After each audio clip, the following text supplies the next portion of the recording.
Hi guys, we are back in the kitchen. My name's Paul and this is Ruben if you haven't met us before, and we are going to be cooking up a British tea time favourite, Welsh cakes.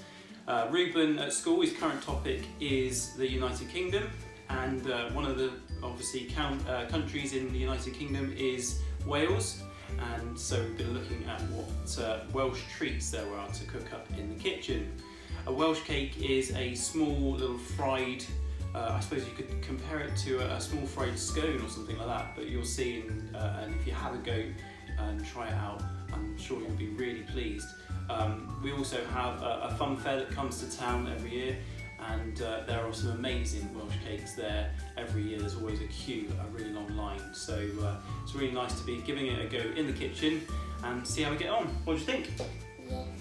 Cool. Okay, so to start with, we're going to sieve into our bowl, and we've got our big mixing bowl today, so we're not going to make a mess. We're going to sieve in some flour. We've got self-raising flour today, and it's 225 grams of self-raising flour going straight into the bowl. That's it. There we go. Give that one a shake.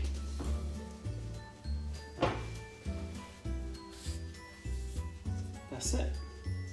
And then to that we're going to add in our butter, and we want 110 grams of cold butter. This is out of the fridge and we've cubed it up. We're going to rub it in. It's a bit like a pastry method where you rub the flour and the butter together to make breadcrumbs. We'll pop that in, and you're going to use your fingers to do this, and it's a sort of a rubbing method. So you get in there, you get some of the butter and some of the flour, and you rub it together, and you want to just keep rubbing it together until you get very fine breadcrumbs, and you'll find it takes a little while, but it will incorporate it all together. Now the trick with this is just to use your fingertips. You don't want to warm the butter up so it starts to melt and goes all mushy, and you want to keep your palms of your hands nice and clean. So we'll get on and do that, and we'll be back in a second when we've got those breadcrumbs.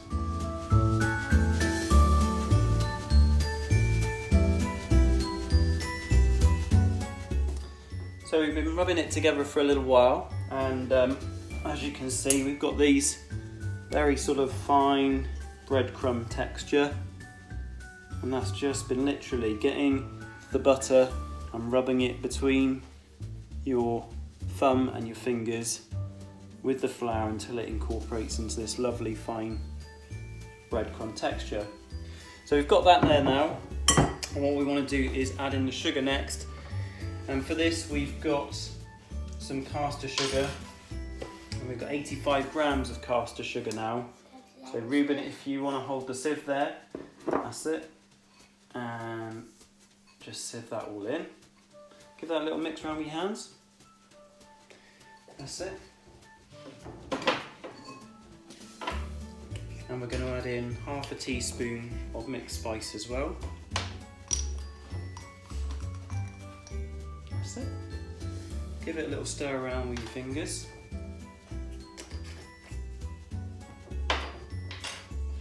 And then we've got some sultanas. We've got 50 grams of sultanas. Again, you can use raisins if you like. And we're going to chuck those in and give it a little stir around.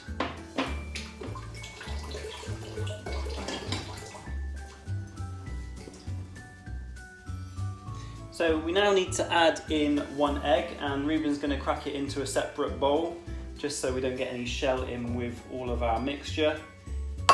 Ruben's pretty good at this. Give it a good old whack, that's it, and then break it apart with your thumb straight into the bowl. Try not to get it on the side.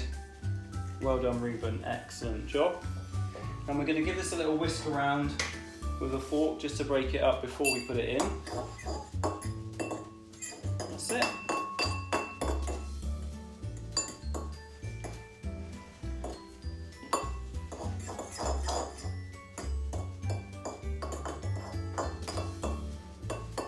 Then we're going to pop it into our mixture.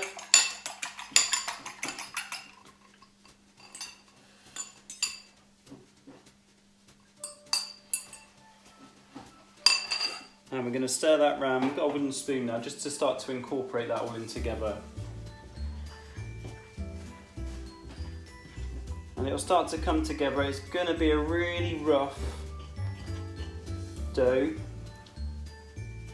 and you might think that it's not wet enough, it might be looking a little bit too dry, but stick with it and it will all come together. Once you've incorporated that egg and it's starting to look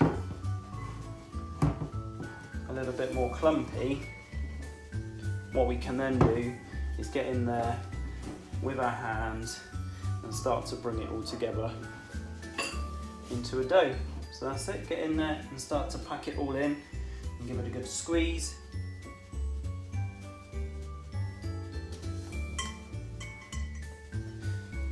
So once we've worked all of that together and given a little bit of a knead, not too much, you've then got yourself a nice rough shaggy dough, and we can then pop that on our side and roll it out. We're going to roll it out on the side. We're just going to dust it with a little bit of flour on there just to make sure it doesn't stick. We've got our dough, let's pop it down on our side, and we're going to roll it out now to about 1 centimetre thickness, and then we can cut it out. Ruben, you go ahead and roll it out. So we've got our cookie cutter, and we're going to cut it out into little rounds, place it on a plate ready to fry, and we'll get on with that. Push it down, give it a little twist, and then pull it up. And there we go, there's our first one. We'll plate up the rest.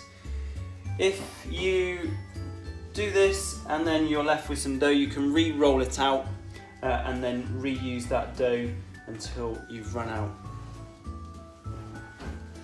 So we finished rolling and we finished cutting, and we've got them all on the plate there ready to fry. We're going to get a little frying pan, a little non-stick frying pan, and we'll get on and we'll meet you over at the hob. So we're frying these Welsh cakes off in a frying pan, a little bit of oil in there, medium heat for about 3 minutes per side until they're nice and golden on each side.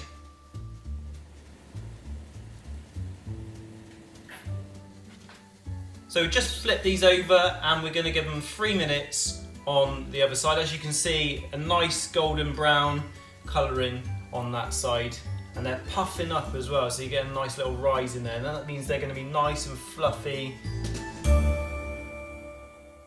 So we finished frying, and as you can see, they're all nicely laid out on the plate, and all's left to do now is sprinkle with a little bit of caster sugar and then enjoy. What do you think, Ruben? They look good? They look good. Cool. There you have it. Some tasty tea time treats, a traditional British bake, the Welsh cake. So there you go, hopefully you enjoyed that recipe. If you have, do give us a like, and if you want to see more from us, then do hit that subscribe button and the notification bell to get updates on when we post new recipes. Thanks again, bye for now.